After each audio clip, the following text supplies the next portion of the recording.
Thank you for attending our October 14th, 2020 webinar. We're very excited today to be talking with Tom Serio as he looks at crisis management in a pandemic world and planning for the new normal. Tom Serio is not only a senior consultant at MTS and Associates, but he's also an ICOR instructor. He has over 30 years of experience in business and information technology with a focus on disaster recovery preparedness, business continuity planning, and crisis management throughout his career.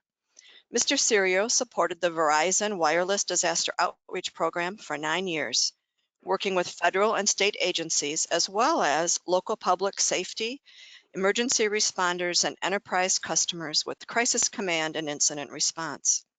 As a member of the Verizon Wireless Crisis Response Team, Serio assisted clients with disaster preparedness and processes, as well as supporting community response efforts post-events.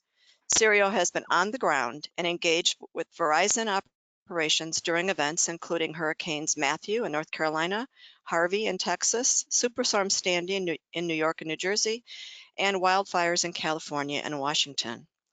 Previously, Serio was the Director of Global Business Continuity Management for Office Depot, responsible for domestic and international corporate business continuity and disaster recovery plans, incident management, employee awareness, and the Employee Awareness Program. He was instrumental during the disaster declaration and recovery efforts from Hurricane Wilma back in 2005 that impacted daily operations for Office Depot headquarters in South Florida for 9 days. He's also one of the founders of the initial South Florida Disaster Resiliency Coalition, a private-public partnership between the 4 counties of Southeast Florida. We are very happy to have you here today. So our objective is to really look at how it's a new world for crisis managers under COVID and to look at what our approach and response should be. Just as a reminder, the recording of the webinar will be available on the ICOR webinar page within a day or two. If you have questions during the webinar, please use the questions button.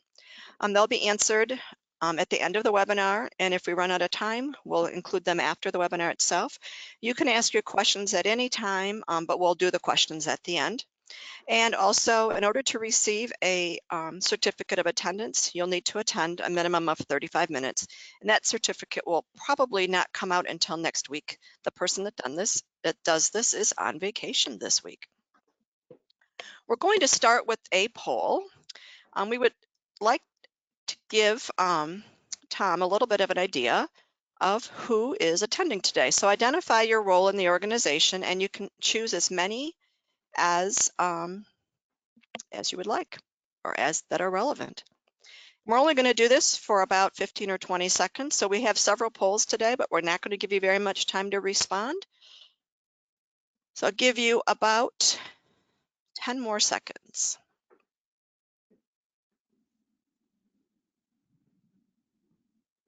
And the countdown is happening now. All right, we're going to close the poll.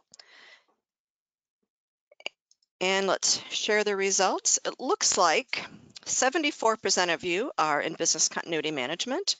59% is the next biggest one with crisis management responsibilities.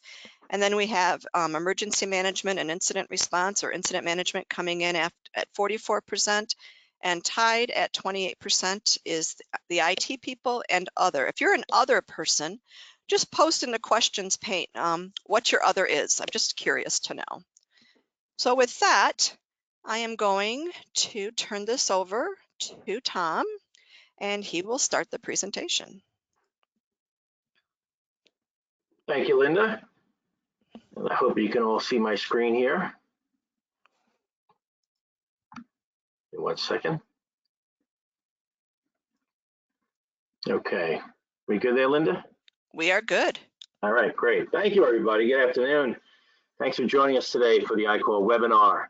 I always shudder a little bit when I look at that number. Now 30 years in the business, and soon it'll be 35 years, and it's like, wow, it's been a long ride, and I've seen a lot, done a lot. But I also know that we can make a difference in the jobs that we do for our employees, for our customers, for our shareholders, for the public in general in many cases. So even though things may look grim at times and daunting at times, especially in our pandemic days that we have now, you really need to keep on understanding that what we do is the right thing to do and good for a lot of people. We may not just see it on a regular basis. So again, welcome. We're going to talk about the pandemic. We'll talk about other disasters too very quickly, but the pandemic, this is what it is not. It's not your typical dust and rubble disaster. It's not the hurricane. It's not the fires. It's not the flooding. It's not the earthquakes or tornadoes. That's all devastating, and we've seen all that. This pandemic, for a lot of people in this business, it is something new. If you weren't around way back when we had the avian flu, H5N1, H1N1 pandemic situations, you weren't around for that, then this is all very new to you. We did a lot of work for H1N1 and H5N1 years ago, and I know that we can survive this pandemic. We've done a lot of planning. The experts in the field have really thought a lot of this out. The problem is emergency management's role in this pandemic was oversaw a little bit too much by the political side, but nonetheless, we have seen it. What we haven't seen, it really is a pandemic of this magnitude sweeping across the globe, much less the nation. So that's where a lot of the concerns come in. And this pandemic has a lot of attributes of its own. Of course, as you know, it was easily transmitted from person to person and very quickly. My apologies, wrong button there. Here we go. As you know, this pandemic, the COVID virus, which is actually called SARS-CoV-2, that's its formal name, but we call it COVID for short, because it can survive on surfaces for many days. Scientists still don't fully understand the signature of this virus. It's changed, it has morphed a bit. People who have gotten it, some have gotten better quickly, as we saw with our president here. Others have suffered through this. Of course, many have passed away, but even when people leave the hospital, they have effects of this virus ravaging through their bodies for months in cases. So it's really not so fully understood now. It seems like people may be able to get it twice. Who knows? They're still learning about this. That's why we have a lot more questions than answers at this point. Questions do remain as to the incubation period, as I mentioned, community spread. We talk about mask, no mask, gloves, no gloves, things like that. How are we really spreading this thing? Mortality rates and the such. There is a silver lining, right? This virus can easily be destroyed by disinfectants, Purell, and some of the other things that we have on the market. Apparently, heat can also UV lighting and some other antidotes. So it's not going to take over the world, if you will. And there are some things that we can do to mitigate this situation. But as you know, everyone's at risk. This is a great equalizer. We don't really care about what race you are, the age, the culture, your financial status. This is impacting society from the top to the bottom. Okay, and that really lends itself to a new host of issues when it comes to crisis management, disaster planners, business continuity planners. Right, we still must follow preventive steps that include social distancing and using PPEs. To this day, I still see people using their PPEs, the masks and the gloves, typically incorrectly. Right, people, they want to wear a mask, no problem about wearing the mask. Here's the problem about wearing a mask: is they then take the mask, grab it by the front of the mask, and take it off. Right, now you've got whatever virus may be on the front of that mask is now in your hands. Right, and they're not going off washing the hands. I rarely see people grab it by the strings around the ear or behind the head, like we should be. And gloves, let's be honest about it. Gloves are useless. Okay, gloves are to prevent cross-contamination in hospitals and doctors' offices. People are wearing gloves all through the day, touching everything, just transmitting the disease. The other thing is there is less likelihood of somebody washing gloves or putting Purell on them than they would their bare hands. I wash my hands, I don't know, it's got to be 30 times a day, either with soap and water or Purell. And people wear gloves, just don't do it. So gloves are actually a bane to the situation, and they should be outlawed, if you ask me. So what does it have to do with business? It has everything to do with business. You have seen this already. If you haven't, get your head out of the sand. It has a full impact on business, right? Businesses not only support, but are supported by other businesses. That sounds a little funny, but we've got a lot of interdependencies out there. You know, when I look at the auto manufacturers, the car manufacturers, you know, they use thousands of smaller companies to manufacture parts for them and services and things like that. Well, when those smaller companies go out of business for a couple of weeks for the pandemic, sending employees home, like we saw early in the situation, you know, then the car manufacturing stops because the supply chain was impacted. You know, can't get their goods to build the complete car. So we have an impact to our supply chain. We have an impact to our commerce. You know, we're getting little kinks here and there that in time are creating bigger issues than they really should. You as a crisis manager, you as business continuity planners need to be aware of this and need to be planning accordingly. How do I work around a kink in the supply chain? All businesses need to have business continuity plans and crisis management programs. You know, I do consulting now, and I've been with large companies, large retail companies. I've done work for small companies, 5, 10 employees. And the guys in the small companies say, hey, Tom, I don't have a business continuity person. You know, Jane over there in the corner who does payroll, she's my BCP person, by the way. She'll change hats once a week and update the plan. I said, great, how big is your plan? And I said, I want to know how big your plan is, not by the size of the plan or the binder, by the content, okay? I don't need to see a 100-page binder sitting on some executive credenza. To me, that doesn't say your plan is worthwhile. Right? If a small company says, hey, I really only have 4 or 5 pages or 10 pages of my plan, that's okay. There's nothing wrong with that, as long as the content on those pages works. So don't go by the size of the document when you're looking at, oh, look at this, I got a robust plan. It's 200 pages big. I don't care. You've got to make sure that it's worthwhile and that's effective at time of disaster. So we're going to talk about points to consider for planning in the new normal world. But we've got another poll, right? So the poll's open. We want to know, how has the pandemic impacted where you work and how you work? You know, we've talked about a lot of people who have had to go to working remotely, working in their homes, working in their basements and things like that. We want to know what's happening with you. Where are you working? We'll give you another 15 seconds. Fill in this poll, please. So I know some people have gotten very creative on where they're working and what they're doing. You know, Tom, just to speak to what you were talking about a few minutes ago, one of my kids works in food safety for a large food manufacturing plant. And there's several locations around the country. And one of the locations is in California. And they're really only at about 25% of their normal capacity because of the number of people that are out with COVID. And so that impacts a lot.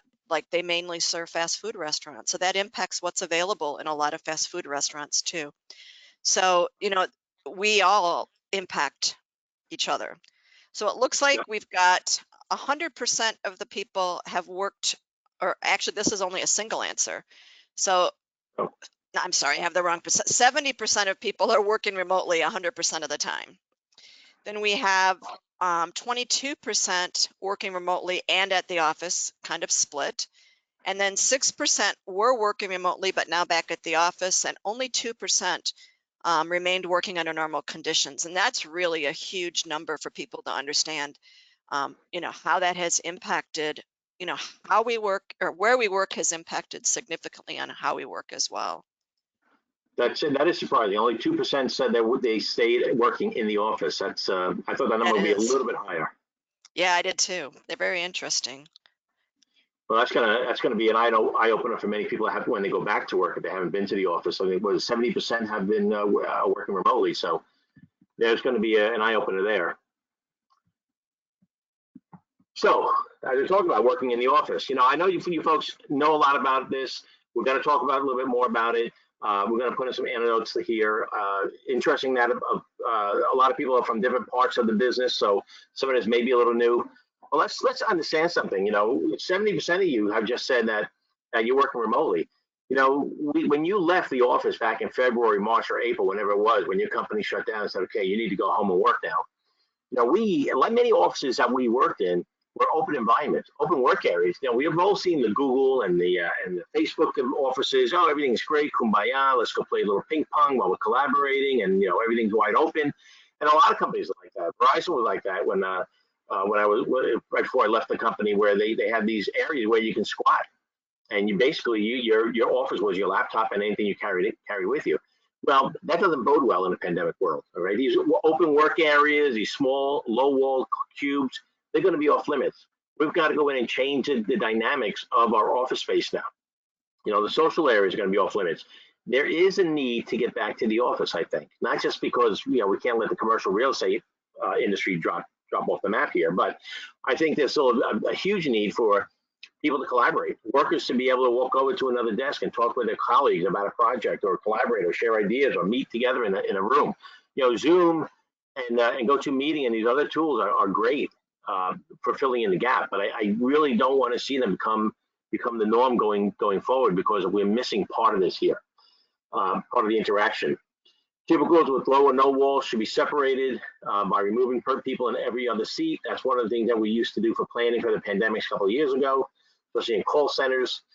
Now we have to look at adding solid partitions. A lot of companies and restaurants and even in the presidential debates, they're putting up plexiglass partitions, so you can still get lighting in, but you're hopefully trying to minimize any person-to-person contact with the virus. Create staggering work hours. We talked about this in length when we did our pandemic planning years ago. We've always had people working, 9 to 5, 8 to 4, whatever it is. And then we said, okay, we need to start shifting people around here. We need to stagger our shifts. Let's have people work from 6 to noon, 11 a.m. to 5 p.m., 4 p.m. to 10 p.m., things like that. Let's get a little bit creative with our scheduling here. We do this because we need to keep the business running. We also need to keep our employees working. When employees see that you're doing what you can to help them and maintain their jobs, they're usually willing to go along with this. Offering this kind of setup also gives you a very limited amount of overlap time, reduce transmission possibilities, and then they also give you time to be cleaning the work areas down between shifts. So the idea here is you've got to get creative. I know we always talk about thinking in the box, and then we talk about thinking outside the box. Well, I'll tell you what, with the pandemic, the box is gone. Okay, you've got to do whatever you have to do to survive. The rules, no rules. You've got to do whatever you have to do to survive. Okay, you've got to do the right thing by your employees, by your shareholders, by your customers, by your executives, like that. But if you've come up with a cool idea, a great idea to help mitigate the situation and get you guys back to work and back into a good productive environment, why not do it? It's wide open right now. The good thing about this situation, we're going to learn a lot of things in the next few months about what companies have done, how creative crisis managers have gotten and business continuity planners have gotten, and the fact that we can take some of those lessons and apply them into future plans and future events. We will talk about working remotely. In the quarantine world, workers still have to telecommute to continue critical business functions. We've always done telecommuting. It's always been out there. It's always easy to tell an employee, go work from home, but can they connect from home? Most of the people I have spoken to regarding this pandemic have told me the biggest hurdle they had to get over was telecom and securing lines for employees. We talk about companies having VPN. Most companies would only maybe have about, they'll assume 20% of their employees will have a VPN into the network. So that's all they had licenses for. Now, when you tell the whole company to go home, now we need 100 VPN licenses. Well, that created a lot of pain for the IT people. That also created an expense that companies didn't plan on spending. Right. But in order for this to work in a secured environment, we had to put in VPN. Because you really can't run the business off an open Wi-Fi connection. I don't care if it's in your house, if you're down at Starbucks using them, or Panera Bread, whatever it may be. We've got to have these secured environments, be it in the home or like we always have in the workplace. Tom, can I interrupt you for a minute, because I wanted to just share two stories with this that I think a lot of people can agree that have experience. So another one of my daughters works for an insurance company, and they last 2 weeks ago got a text saying that they were shut down because they'd been hacked into. And so this is a huge company, and they were shut down for 7 days because of somebody hacking into their company. And the amount of money that they lost and the impact to the products and services, or mostly the services they were able to provide, was huge, as well as the cost to fix it. I'm sure some of you that are working from home have experienced when you have your children not going to school. My sister lives in Arizona, and she has her grandkids now living with her because everybody had to move for all these pandemic things and manage. And they didn't have enough. She was working from home, and they didn't have enough wireless capability to Hmm. accommodate her grandchildren trying to go to school. And so they had to rewire their whole house, get a wired connections in, and then they had a puppy that actually ate the wired connection and cut everybody off for the day. But I mean, these are really big things that once even you got it figured out, now that you've got additional people working out of your home and using your connectivity, so it's not just the work to home connectivity, it's just the home to everything connectivity that becomes a challenge as well. Well, and it does become that challenge. Um, we all assume that everybody's got great connections at home. Well, I'm going to tell you, I've seen people's connections. I've seen people's cell phones during disasters, and there are a lot of people out there who really don't have good connections, good cell phones, good wireless or internet coverage in their homes. They can't afford it in some areas, so they don't have it. So we cannot assume that everybody's just has it. When I worked at Office Depot, we wanted to make sure that our people on the crisis manager team had the best connection possible. So we basically paid for everybody's cell phone and to be on a certain carrier. The carrier we thought at the time that was the best. It wasn't Verizon, of course. We learned that the hard way, but nonetheless. So what we did, we made sure that we had people with that capability, so we can make sure that they connect. Because the problem is when you go out and try to notify people, it's always that last mile you have to worry about. So when you think about this, I'm telling you, what you need to do is go out and thank your communication providers, your landline providers, and your wireless carriers. Okay, because I tell you what, especially for wireless, if we didn't have 4G and 5G now, none of this would work. Okay, you wouldn't be working from home. Your kids wouldn't be doing school from home. You wouldn't be downloading movies in a 10 or 20-minute time frame, because the 3G network would never be able to handle the environment that we're in right now. So thank goodness we've got 4G and 5G, 5G up and running now, because this just wouldn't be working. We would be forced to go back to the workplace and come up with a whole different scheme of how do we protect ourselves in the workplace. So there are some silver linings when you look at the situation. So home versus work computers, right? When you send people home, you typically will issue them a company image laptop with security software on there, certain ways to get into the network, things like that. I know that there are companies out there that have told people, hey, you need to just go home and get on your computer and get back into the system. Well, that also opens yourself up to some certain situations. What kind of security are you people running on their home computers? Okay, what is happening on their end? What do they have access to? What is happening when we give them access to mission critical applications and they're hitting print and saving things to the C drive? Okay, now we just lost control. So when we start looking at home versus work computers, whenever you can, you want to make sure that you keep on issuing their company based laptops and computers to make sure that you've got the strong protection on there. Okay, because like Linda said, the security has become a big thing. We're seeing hackers coming in all the time. And they're doing every kind of phishing expedition you can find. Putting in links that you shouldn't be clicking on. There are just so many ways. These hackers are having a field day right now because they know our guard is down. So our job as the crisis managers and business continuity people need to make sure that this is still a relevant topic in your businesses, that your folks are identifying this. And now, what do we do if we get a hacker? It always comes out in the news. Oh, this hospital was just hacked, or this bank was just hacked. You don't want to be that guy. You don't want to be in that organization, because that's going to set you up on your ear. And now what do? I always tell people that my job as a crisis manager or business continuity planner, my job is to keep my company off the front page of the Wall Street Journal. It's that simple. I want to be there for good stuff. I don't want to be there when somebody hacks into my system.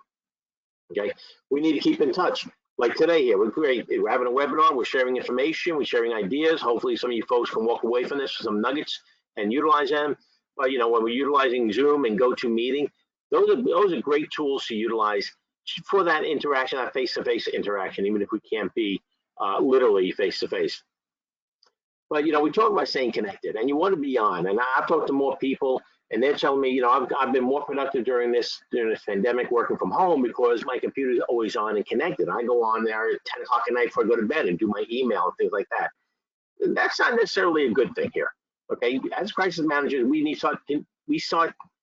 have to start utilizing our tools and monitoring our employees. Okay, this pandemic, and now the pandemic on top of other disasters like the fires out west, the hurricanes. I mean, Louisiana, Texas, the Gulf Coast has seen 2 or 3 hurricanes this year. This is creating huge amounts of stress on people, right? We've got to figure out how to reduce that stress for our employees, right? So what you want to do also, first of all, is don't stay connected all the time, right? There are times when you need to get offline. I know companies are measuring productivity by the online presence, but I tell people, look, get offline. When I worked at Verizon, most of my work was either on email or I was working on documents, things I could do on my standalone PC. So when I worked remotely, I would get on, sync up my email, and I'll get off the network. Okay, this way other people can utilize that bandwidth also. I would then get on the network maybe late in the morning, early afternoon, sync up my email again, and I'll get off the network again, and then go and do my thing. I can work on email while it's offline, and even send email and it sits in the outbox until I sync up again. Right? The notion that people have to reply to email within 10 seconds of it coming in is ridiculous, okay? Especially in this pandemic world. Expectations have to be managed. You guys have to manage those expectations with your own groups, with your own crisis teams, with other people in the organization that, hey, we've got to set a new rule here, and emails can take up to 2 to 4 hours to respond to unless it's critical. And, there are buttons where it can show critical on your email, but we've got to cut a little slack. We've got to work a little differently here. Reconnect, sync up, send and receive, do what you have to do, and then get off. Now I know you're going to say, Tom, there are people that need to be on applications all day long, and I get that. And those people have to be online, but not everybody has to be online. We talk about downloading. The kids when they go to school, they're working peak time now while we're trying to work peak hours. Okay. Well, if that's the case, then start moving some of your non-critical items, your downloads. If you're doing movies or music or pushing data back to your corporate servers, do it during your off hours. Okay. Not everybody has 100 meg speed. Okay. Some people live in rural areas. They're lucky to have a connection at all. Right. Start looking at doing some of your heavy download work and upload work off hours. Take a breather. Take a breather from the online world. As crisis managers, mental health is a big part of it, and that should become part of your plan going forward if it's not already in there, right? How do I release some of that stress? Get away from your desk. Okay, every 4 hours, step away from the computer. Go take a walk for 10 minutes, go outside, go sit by the pool, whatever it is, right? Just get away because we are constantly online. We're online with our kids, we're online with work, we're online for social aspects. We've been living our lives in front of screens, and be it the computer screen or the phone or whatever it may be. We've got to put those devices away. We've got to get off the grid for a few minutes once in a while and just take back in what's around us, the environment. Catch a sunset, catch a sunrise. I saw a beautiful sunrise today when I had to go drive down to Fort Lauderdale this morning, take care of some business. And it was great. It made the car ride that much nicer, and it kind of relieved the stress I was having this morning for a few minutes. So really step away from it. Go spend a little time in the yard, smell the flowers or plant the flowers, whatever it may be.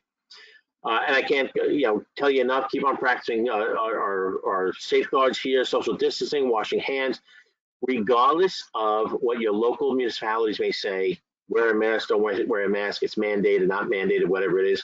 You need to do what's right for you. If your company keeps on saying, "Hey, our policy is wear a mask," you know what? Then you wear a mask. If you're at high risk, if you got underlying conditions like most people do, you're more comfortable wearing a mask, go right ahead. I think it's more socially irresponsible if you don't wear a mask at this point because we really still don't know what's going on with this virus. So another poll here: when working remotely, where do you work? I've seen a lot of people on Zoom working out of bedrooms, kitchen tables. I've seen people sitting on their floors in the living room with a laptop on their lap. But where are you working?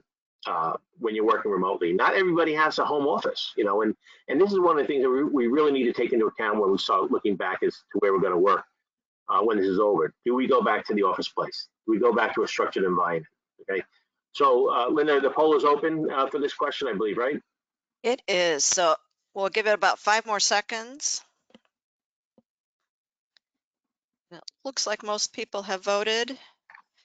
We have 62% of you have a dedicated home office. So there's a lot of really lucky people around here. We have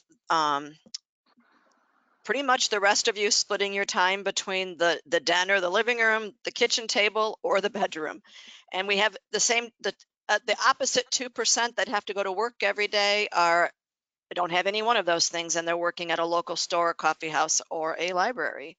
Okay. These are hard to, I think the thing about this is, especially for like business continuity types of scenarios, we plan for these things to be a day or two, maybe a week, maybe 2 weeks, but I don't know that any of us plan to do any of these things for more than a year.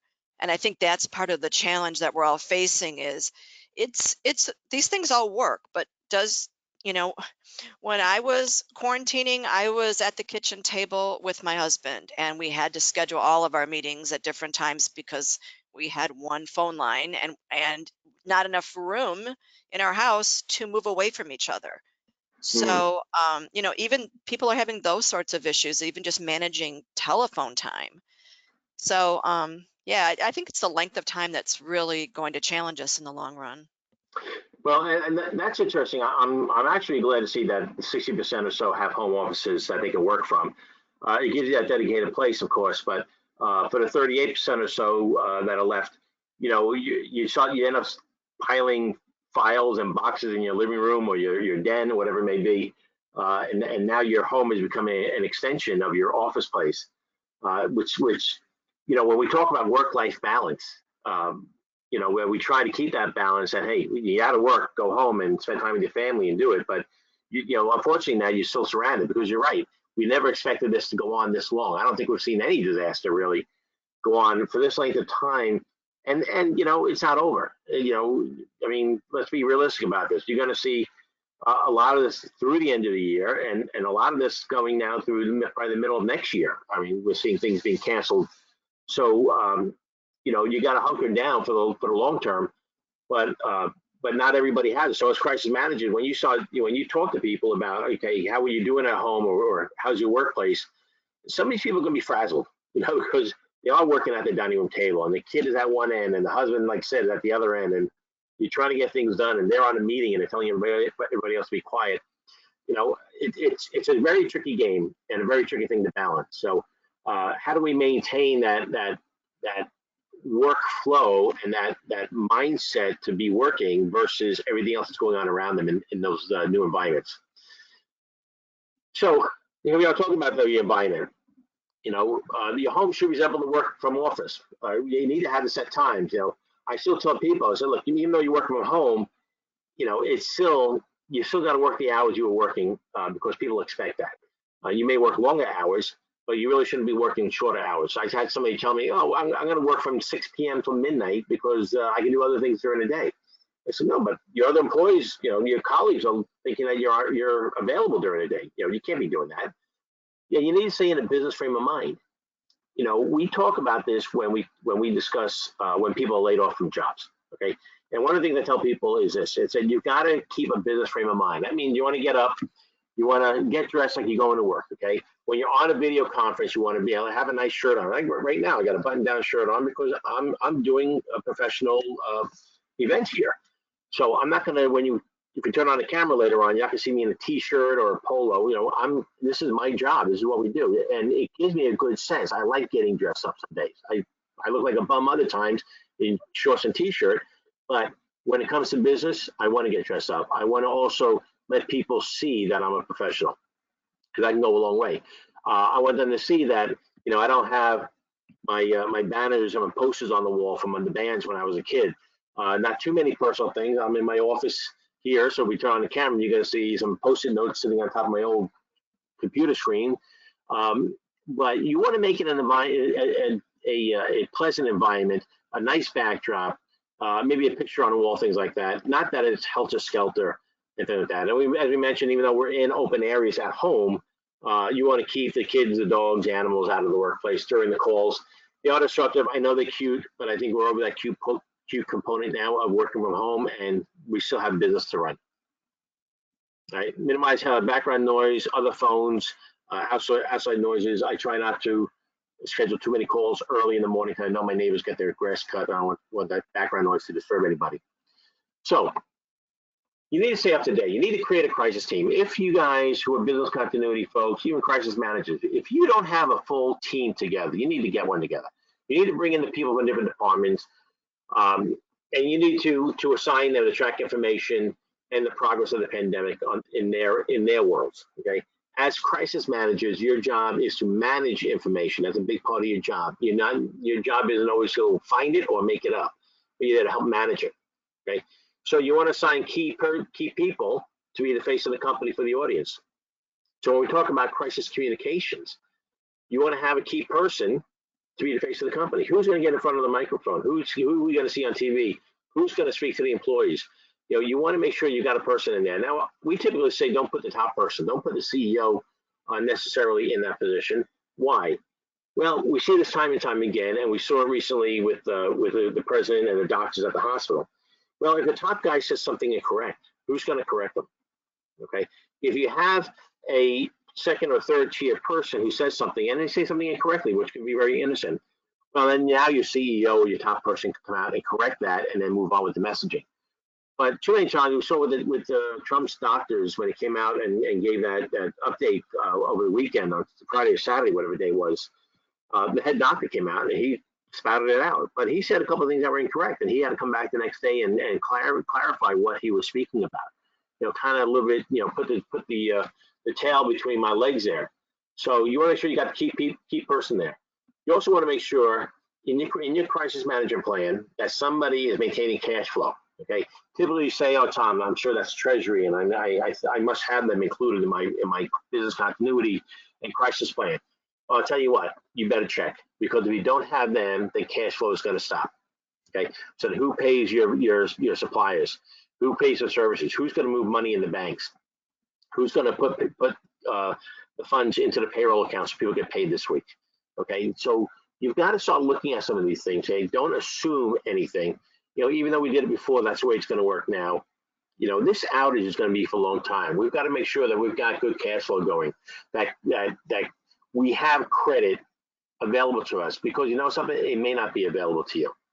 Understand your company's supply chain exposure. All right. We've lived in a world for many years of what we call just-in-time supply chain, just-in-time deliveries. Everything happens just in time. Why? Because there's a cost associated with inventorying and products. So we do businesses years ago, even during the financial crunch of 08, 09, reduced inventory, but made products available just in time. Well, when you have an impact to that supply chain, now your just-in-time deliveries stop. Okay, now your replenishment of inventory doesn't happen. So we've got to make sure that you can prevent your company from getting or shipping goods or doing it ineffectively. Keep your customers in the loop. Okay, you need to maintain communication. Linda mentioned about our crisis communications class. See, we talk a lot about this, about keeping folks in the loop, about maintaining communication so they understand your situation. What do you say? Who are you saying it to? Make it a positive engagement to offer support. Don't talk about what was, talk about what is going to be. How can we help you here? Reinforce that your company is doing everything to quickly support them. Because I'm telling you, we're all in this together, and that's a great common denominator. But not everybody's doing the same thing together. Not everybody's planning together, responding together, recovering together, maintaining business together. As crisis managers, we need to start looking at that and say, okay, are we falling behind? Are we doing everything we can to support this? And you need to bring that up to your crisis team. Become part of the solution. You need to offer community support, right? Perhaps donate services, in-kind services, things like that. Offer anecdotal releases from the stresses of living through a pandemic, such as fun online videos, books, and other non-business links. And a lot of companies are really trying to work through this by offering their employees non-business programs online. Hey, book of the month club. Hey, download this video. Hey, we saw this video. We'll cover the fee. Download the video, watch it with your family, type thing. How do we start reducing that stress of having to live through this? Because we've been through a long time, right? 8 months or so already. We're looking at another, probably through the middle of next year, at least, I would imagine. And that's what we should be planning for, in my book. But what are we doing? How are we supporting the community? Can we donate masks? Can we donate gowns to local hospitals? Can we donate services? At Verizon, we would always go to disasters and push out charging stations. Can we do that now? I mean, what are the other needs out there that people have when it comes to communications, even just living? They're shut in. A lot of people have been home for months and months and months. Don't think that this is not part of your job, because it is. Because you've got to help maintain that balance. Okay, you've got to put this together. You need to be talking to your HR folks, your community your community support people, and say, what else can we do to mitigate the mental health side of this situation? Yeah, before you go on with that, Yeah. I was just going to ask that part of what we're also trying to do with our webinars is to hear from you. And webinars are hard because the attendees are muted. But if you could use the questions piece, and if you could share maybe what your company's been doing to help support your families. I happen to have a whole pile of kids. And so another one of my kids last week, their company sent everybody a s'more kit for, they said Friday night, get together with whoever lives with you and make some s'mores in your kitchen. Just fun things. And, another one is having a pumpkin carving contest where they're getting the families together and doing a Zoom thing and they're just having fun with small groups of the organization. So share some of these things, and maybe we'll share them out when we send out the certificates. So maybe you can get some ideas for your own organization as well. Yeah, that's a great idea. And I like that because we're surrounded by this pandemic. We can't walk away from it when we leave the office place. It's with us day and night. It's on the news all the time. It's everywhere. So we really need to figure out, how do we get away from it? How do we reduce that anxiety and stress, not just for the employee, but for the families? Because if the families are high strung, then the employee is going to become high strung. And as crisis managers, we need to be talking to our HR people. We need to be monitoring situations. People were having a hard time before this thing started. This just exacerbated the situation, and now they're having a much harder time. We're seeing more people being driven to the edge. All right. So how do we, as good corporate citizens, understand that and realize that? Remind them of the services that may be offered. A lot of insurance policies and insurance companies have EAPs and employee assurance programs. How do we get them to use that and not think that it's taboo to say, okay, I've got to talk to somebody to get through this, or I've got to talk to a psychiatrist, or I've got to talk to a mental health professional? There's nothing taboo about it, or talk to a friend, talk to a family member, whatever you're going to be comfortable with that release. It could be just hanging out on the stoop, put your mask on, go hang out outside like we used to do when we were kids, and chit chat for a couple of hours. Bring back some of that traditional stuff that we used to do. Some of the extras here say, if your business is heavily reliant on telecom connectivity, engage the carrier to understand how they are protecting the networks during this pandemic. You have a right to ask your carrier, especially the wireless side, what are they doing for you? What are they doing in case you have a disaster? What's the impact to their business? My job when I was at Verizon as the outreach manager, my job was to let you know what we were doing. Okay, and it's not just for the pandemic. So now we have pandemic and fires, pandemic and hurricanes, pandemic and earthquakes, and then pandemic and tornadoes. We have got concurrent situations going on here. Okay, what are these guys doing for you? Because here's the link. If we lose that telecom link, we're out of business. If we lose telecom, we're not connecting to our servers and mainframes. We're not connecting to the schools. We're not connecting to our favorite social sites, things like that. So what are these guys doing for you? Ask some of the questions. When we have these situations like we're looking at now with Hurricane Delta hit the Gulf Coast, and we're looking at the impacts and the damages and communications outages, we look at things like, okay, how many cell sites had generators? How many cell sites had batteries installed? Okay, how many cows and colts does the cell company have? Cows and colts, or the cell on wheels and cell on like trucks. They're basically mobile antennas. How many do they have? Where are they coming from? You need to understand what they're doing, so you can go back to your manager and say, okay, this is what's going to happen if we have an issue with telecom. Or with the next bullet, if we have a problem with electric, or if we have a problem with our water, if we need to reach out and call the fire department, things like that. As a crisis manager, you need to know this, okay? Because it's sitting at the table at disaster time, you can't shrug your shoulders. These are things that you can find out on a blue sky day, so you're ready for that gray sky day. I'll tell you what, from the telecom side, if your carrier doesn't want to tell you what they're doing and what they have, you need to go find a new carrier. Okay, you really need to know that because that is really our lifeline here during the situations. So for the crisis managers on the call here, let's talk about what should be in your plan. Okay, now most times I like to go from an all hazards approach. Hey, I am out of business. Okay, basically that's what you have to do. I really don't overly concern myself about how I got out of business, but my concern is that, hey, right now I'm out of business. How do I get back into business? And then what I do is I front end that situation. I live down here in Florida. We are hurricane central down here. So what we do is we front ended our plan and say, okay, if we have a hurricane plan coming, here's what we can do. The beauty of a hurricane is that I can see them coming and I have 3 to 5 days to get ready for them. So that's a good thing. So I can pre-plan. I've got a notification event versus a no notify event. So I can front end my plan saying, here's my checklist for my hurricane preparedness. For the pandemic, you need to rethink that I'm still in business, but my operations are still being impacted. Now what do I do? So it's not dust and rubble. You don't have to relocate per se. You're still home, you're still in your neighborhood, close to work, whatever it may be, and you're still in business, but you're having a disaster. Now what do you do? How do you rethink that? So you really need to do is you need to take off the old hat, the old way of thinking, and really reimagine what's happening here. Right? Go and get away from it all and get together with a couple of your colleagues and say, okay, what are we going to do here? We're having a disaster, but it's not the same impact like it would be if it was a fire or a hurricane. We're still in business, but our business functions have been impacted. What do you do? For crisis management teams also, you need to create the teams to help manage an event. You can't do it on your own. You can't make all the decisions on your own, and you shouldn't be making decisions on your own.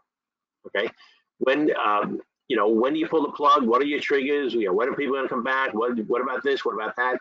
You can't be answering all that without having good information from the rest of your team. So create a core crisis management team, and this core team are going to be the ones that drive the program. You need to have up-to-date contact information for all your employees. I'm going to tell you something here real quick. Hurricane Katrina, when I was with Office Depot, to this day I know that we did not hear from every single employee. Okay, 4 weeks later, when Hurricane Rita hit the same area, just west of New Orleans, we were able to contact all of our employees. Why was that? Because within those 4 weeks between those storms, we not only had their phone number and their home number, we went out and asked them, I want your email your non-business email that you typically will get on your Yahoo or Gmail account. I want the phone number and email of the spouse or partner you're living with. I want a person that lives at least 50 miles away from you, their information if you have it. I want to know if your phone is text messaging capable. I wanted more information so I could put odds in my favor to be able to find my employees in light of a disaster. Because I tell you what, when you have to go out and search for employees, that's not a good thing. Okay, you don't know what you're going to run up against. I've had to do that several times. So you want as much information up front for your employees, for your vendors, for your suppliers, emergency services, poison control, fire, police, the standard stuff. You want that information now. You can get that on a blue sky day. You should leave this webinar today. If you don't have that information, you got to come up with a plan to keep it. I'll tell you what's going to happen. Employees are going to say, yeah, that's personal information. No, it's okay. No problem. If you don't want me to find you after a disaster, sign on the dotted line here that you don't want to give me that information, and we'll come and get you. But we can lock it up in our HR payroll system with the rest of your critical data. No problem. Okay. Show them that you're looking out for them. Okay. Make sure you collaborate with the others. Right. No reason why you shouldn't be talking to your risk management department. Okay. They understand risk. They manage risk. With them, risk is a dollar sign. Right. You need to talk to IT folks. I love the fact that as business continuity people, crisis managers, they will all say, hey, we've got plans. We can bring the business back up. But you know what? The DR plan doesn't match up on BCP. Ooh, now we've got a gap. Okay, you need to identify where those gaps are and close them. We're getting hacked left and right. You've got to have your information security people engaged. Absolutely, no matter what. If you don't have one, find one, make one. All right, and your C-suite. You've got to have hooks back into your executive suite. Right, you've got to have an executive as a liaison into your crisis manager team. Include a comprehensive crisis communication plan. We talked about this. We give a class on this. What is in your crisis communication plan? Who manages it? Who's a spokesperson? How do I set one up? What are my scripts? You need to understand that you've got to have a communication plan because when things go bad, there are going to be reporters at your door. Okay, what are the triggers to enacting your plan? At Office Depot, we were hit by Hurricane Wilma back in 2005. we lost power on our campus. We were told it was going to be for up to 3 weeks. So what did? We declared a crisis on our campus, and we implemented all 35 business continuity plans. And what that did, that kept us in business during that power outage until we can get our campus stabilized again. And it made the disaster transparent to the customer. Why is that? Because the guy buying a pen in California in our store doesn't care that we're having a hurricane in Florida. He wants to buy his pen or make his copies or buy his goods. You've got to work to make sure that you can make this disaster transparent to your customers. Not hide it, just make it transparent, okay? And the biggest part here is create your task list for recovery. I love people who like I mentioned before, put a big plan on the credenza. Oh yeah, look, 100 pages, we got a plan. I'm gonna tell you what though, a very small part of that plan is what you're gonna use at disaster time, right? You don't start at page 1 while the wind is howling outside. Okay, what you do is you go to your chapter, that is your task list, that is your executable list, and you start running your disaster program. Okay, and that is what's going to be updated post-disaster. Okay. So, what have we learned about crisis management under pandemic conditions? There is huge importance of leadership in a company during this, and in your culture to support this plan. You know, we've seen time and time again, mainly by politicians, what I've seen, the lack of leadership, the lack of authorization, the lack of guidance. We're just not getting it here. And that's why that's a big part of this problem for a lot of people, personally and through business and internationally. You know, how's the international world looking at the US here during all this? We've got to manage our crisis fatigue, okay? Like I mentioned before, we're all getting stressed out by this, all right?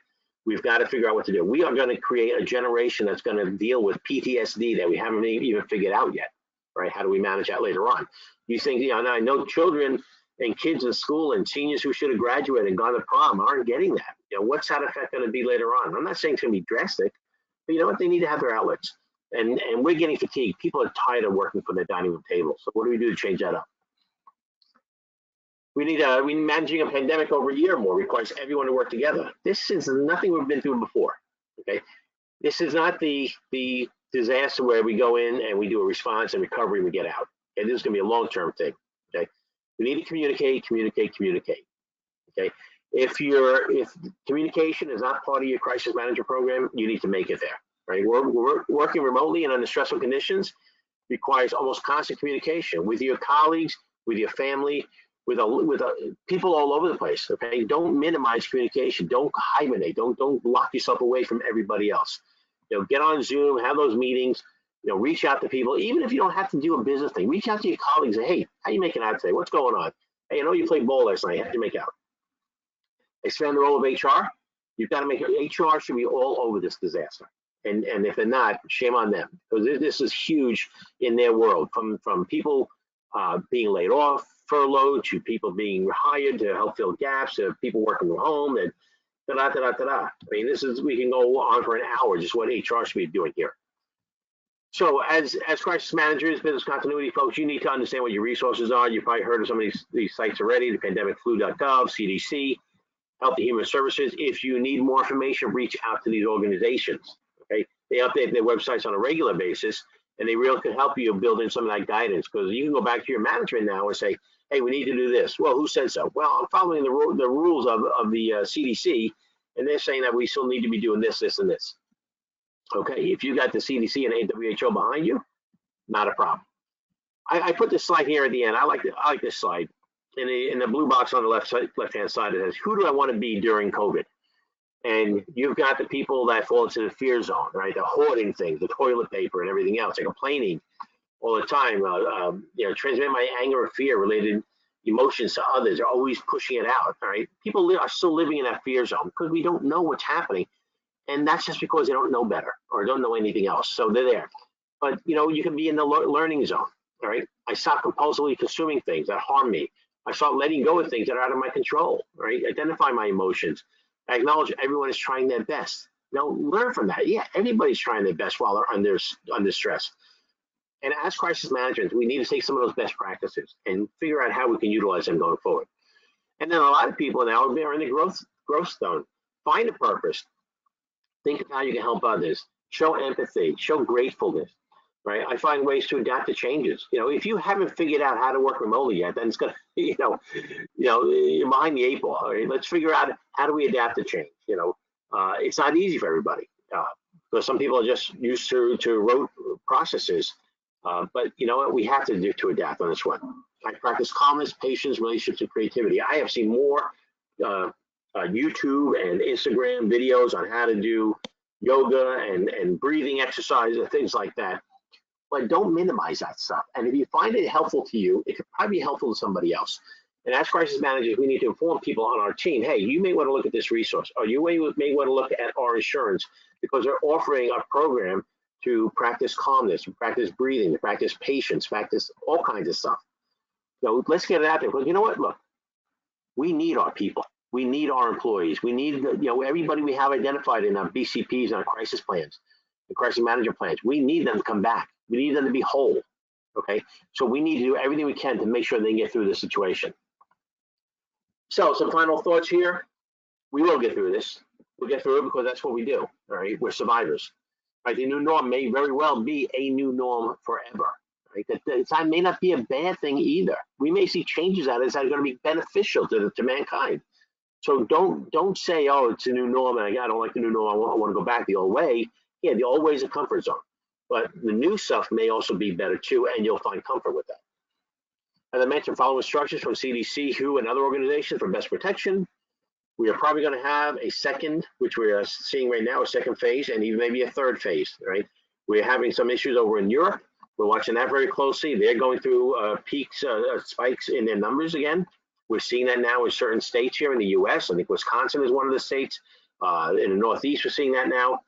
So don't be surprised that I know we're racing to get a cure and a vaccine for this, but we are going to see a second phase. Because when you look at the numbers, less than 10% of all the people tested, I think it's less than 10% of the whole population of the U.S. right now have been tested.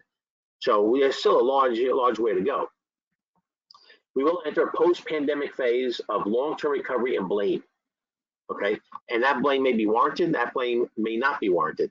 But it's going to be a long-term recovery. This is not a turn the switch on, turn it off kind of disaster. It's not like, hey, let's go in and do a response, and then we go to recovery phase, and then we get out. This is going to be a long time, and who will be blaming here? I'm not quite sure, but there's going to be a lot of blame to go around. But don't be complacent either, right? Just because it's a nice sunny day and you feel good doesn't mean you shouldn't be wearing a mask. Okay, there's still a threat out there. It's an invisible threat. All right, so one more poll here, please. Give a score on how well your organization has managed the pandemic response to date. We don't look at the companies on this. Yeah, and while people are doing that, I want to share a couple of the comments that came in. One gentleman from Canada said that they've been the financial institutions there have been told that their people should plan on working from home until June of 2021, and I actually think that forecasting like that might be really helpful for people for planning. And if you can get back to more normal faster than that, then that makes people, happy, because instead of short-terming it and then having to extend it, maybe that's kind of a mental thing that's helpful. Some people, they've talked about how they've been supporting things by giving out vegetables to help support local farmers. Companies have had, virtual happy hours. Another company gave employees $2,500 to beef up their own workspaces, and then an extra $500 for any COVID-related expense like food delivery, and then an extra 15 days off beyond their vacation days. Are they hiring? I want to work there. That's what I was just going to say. Another company is going to start offering unlimited vacation time with no pre-designated number of days to help them take care of yourselves. You only need to get team approval for that. Another organization sent masks and thermometers to their employees to use before going into the office, and then they developed an app that they're supposed to record those. And of course, we always have someone ask, will we have access to the slides? The recording and the slides will be available on our web page in a day or two. Let me save the couple of questions until after I'm closing the poll and sharing it. Okay. About 50% of the people have said that their organization is meeting both the organization's needs and their employees' needs. Another 41% is mostly. So I think this is really exciting. I wasn't expecting this, that 91% of the people, at least on this call, have felt like their organization is doing what they can. And that's really just 9% that felt like that their organization could do a little bit better. And at the moment, no one's looking for a new job. Well, that's good. It's good to see that the numbers are that high. I thought they were coming a little bit lower, but if organizations are meeting the expectations and mostly meeting expectations, that's a very good thing. Understand, like we just heard from the comment, I think, from Canada, companies are spending a lot of money on this disaster. If it's not loss of revenue because loss of business, because the world has slowed down, they're pushing a lot of money out to their employees or to other factors. It's going to have an impact on bottom lines. I think Wall Street for the public companies has to have a good understanding when the company may be flat to last year's numbers or flat to last quarter on their growth. That, hey, let's understand something, guys. We're in a pandemic, and having very little growth is still a good thing in this pandemic. At least we're not losing our shirts or losing the business. So, but no, it's good because companies are realizing that the employees are in a different place and they're doing everything they can to support that. So good information and good results from that poll. So Tom, it is the top of the hour for questions. If someone could just, I'm able to get the, hang on, maybe I can do it this way. There we go. Let me just ask, there was a couple more people responded. Any ideas on exercising for other disasters in the pandemic atmosphere? Any ideas? That's a big question. Yes. The way we used to do exercises and even disaster response before, where we throw everybody in one room, has to be rethought. You can't have everybody sitting on top of one another. You've got to have PPEs available for people. Even though you may say, okay, here's your gloves, here's your mask, somebody may say, I'm not going in that room without a hazmat suit on or whatever. Well, how about running an exercise remotely? This is real life. We're having a disaster. How do you run an exercise remotely? I don't know that a lot of people have even tried that. It's funny. We had a question yesterday before this webinar. Somebody had asked about tips and tricks on training, and I always love doing training. I always like starting with a tabletop exercise. And what I do with my tabletops is I take the people who are going to be participating out of the building, get them out, put them in a remote place, put them in a hotel ballroom or some other facility, because you're right. You've got to get them realizing that they're not in that comfort zone anymore, that they're not in the place they thought they would be or have practiced before. So you really need to start really rethinking this. You really need to think about, when we did exercises, when we went through real disasters, at the end of your shift, you would go off to your hotel and have dinner together and things like that. Well, that may not be available, and even though restaurants may be, or you may say, yeah, my company said I can have, time with my coworkers. Well, there may not be restaurants open. There may not be resources in that area. So you really have to rethink how you're going to do your exercises and your real recovery if you're in a real disaster. Because we have disasters happening during a pandemic, so it's probably a good time to figure that out. Did you have a couple of other questions, Tom, that you had? I had one here. Somebody asked on a question previously was, what data do you use to balance the need to update BIA and plans versus the business people being overwhelmed with work during COVID, especially if you're not in a highly regulated industry? And that was a kind of interesting question. So I typed up some notes here, and let me read you what I put here. I said, regardless of the industry, regulated or not, a public company or not, you still have a responsibility to do your job regardless of COVID. To balance the need, talk their language, all right? I always talk to IT folks in bits and bytes, and I always talk to business people and the executives in dollars and cents, right? Don't reduce your BIA efforts, right? Change the focus. Add different questions to the BIA, as in, can your functions be performed or continue to be performed remotely? Can we refocus make it relevant to the pandemic? Collect the data that's relevant to the pandemic, and maybe you think even about that BIA being more of an agile project versus this big mammoth thing. What data do you need right now? Well, and that's it. What data do we need right now? And really don't assume anything. I did a BIA for a large corporation, and I told him, I said, okay, we did the BIA. I need to see your disaster plan so I can put them together and figure out where the gaps are. Oh, no, you don't need to see the disaster plan. I said, well, then I can't do a gap analysis. So don't, when people just say, okay, you don't need this, you don't need that, and it's really part of your job, you really got to come along and say, okay, I really need to have that information, and get them to understand that you're trying to do this to help the organization. It's not to say, to show that, oh, they didn't do their job, they're going to get a red check on the next status report. It's okay. We've got an exposure here, because right now, if your company fails in responding to the next disaster, it's going to be a problem for you. It's going to be a problem for your shareholders. It's going to be a problem for the executives. Our job is to raise the awareness to what some of these issues may be and get the business guys to decide how they want to handle it. It's not my job to make the decision. It's my job to bring forth the facts, right? Show them what the impact can be. Oh, by the way, if we don't do this, it's going to cost $1 million if we have a disaster.